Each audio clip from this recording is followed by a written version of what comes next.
Bethesda కోనేటి దగ్గరికి వెళ్ళినప్పుడు అక్కడికి చాలామంది అనగా ఆ యొక్క మండపం చుట్టూ 5 మండపాలున్నాయి. 5 మండపాల చుట్టూ కుంటివారు, గుడ్డివారు, ఊచకాళ్ళు చేతులు గలవారు, రకరకాల వ్యాధులు గలవారు అక్కడున్నారు.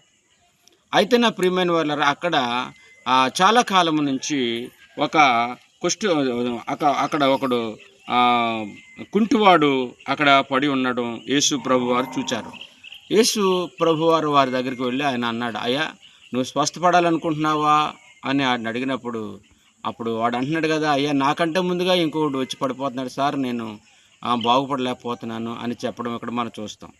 అక్కడ యేసు గమనించిన విషయం ఏంటంటే, వాడు పడి ఉన్న చోటుని స్థితి అనగా వాడు పడి ఉన్న స్థితిని చూచాడు యేసు ప్రభువారు. బహుకాలం నుండి ఆ స్థితిలో ఉన్నాడని యేసు ప్రభువారు తెలుసుకున్నారు.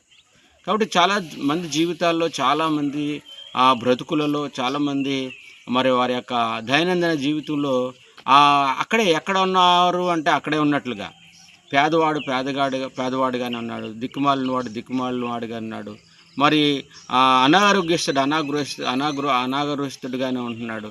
ఇలా రకరకాలైన పరిస్థితుల్లో మనుషులు ఉంటున్నారు. అయితే నా ప్రియమైన వాళ్ళని నేను చెప్పే మాట ఏంటంటే, నీ స్థితిని మార్చే యేసు ప్రభు వారు ఉన్నారు. ఆ యొక్క కుంటివాడు మరి అక్కడ చాలా కాలం బట్టి ఉన్నటువంటి స్థితిని యేసు ప్రభు చూసినట్లుగా నీ స్థితిని కూడా చూస్తున్నాడు.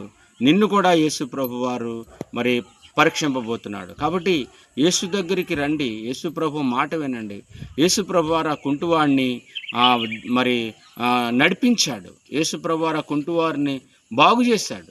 కాబట్టి నీ కుటుంబాన్ని బాగు చేస్తాడు, నీ అనారోగ్యాన్ని బాగు చేస్తాడు, నీకున్న వ్యాధిని తీసివేస్తాడు. కాబట్టి నా యేసు ప్రభు వారు నీకు చెప్పిన మాటను గాని నువ్వు విన్నట్లయితే సహోదరుడా, సహోదరి, దేవుని యొక్క ఆశీర్వాదాలు నీకు ఎప్పుడూ తోడుగా ఉంటాయి. దేవుని దగ్గరికి రండి. నీ స్థితిని మార్చే దేవుడు, నీ పరిస్థితిని మార్చే దేవుడు, నీకు ఒక మంచి జీవితాన్ని ఇచ్చే దేవుడు ప్రభు అయిన యేసు క్రీస్తు మాత్రమే.